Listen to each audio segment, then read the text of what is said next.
Yadav films Bhojpuri Sonu चौर। काहे पीछे पीछे हमर दौड़ो ही रे छोड़ा देखी के छौड़ी के छेड़ो ही रे बोल। काहे पीछे पीछे हमर दौड़ो ही रे छोड़ा देखी के छौड़ी के छेड़ो ही रे। जो बात बात चुमा दे दे उसे प्यार कहते हैं कि जो दिल दे दिया उसे दिलदार कहते हैं। जो मंगलो पाना दिया उसे छीनार कहते हैं। जो मंगलो पाना दिया उसे छीनार कहते हैं। पागल छीनार कहते हैं।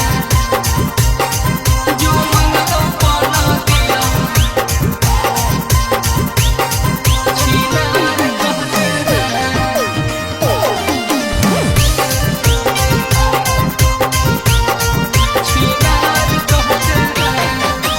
छौड़ी के चढ़ल हो जवनिया गे पिए देना कुइया वाला पानिया गे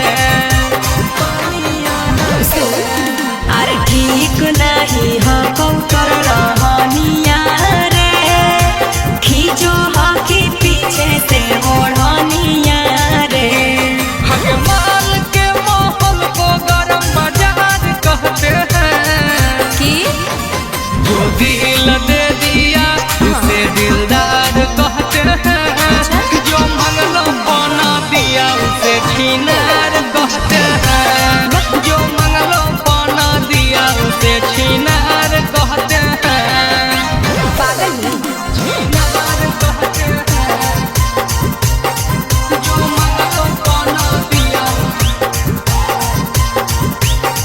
छीनार कहते हैं।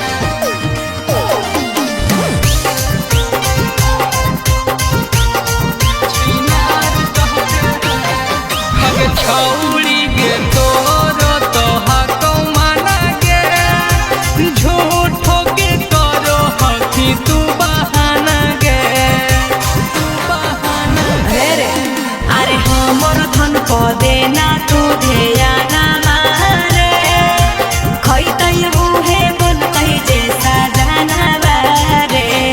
हगे सकल दीप प्रकाश को हम यार कहते हैं कि जो दिल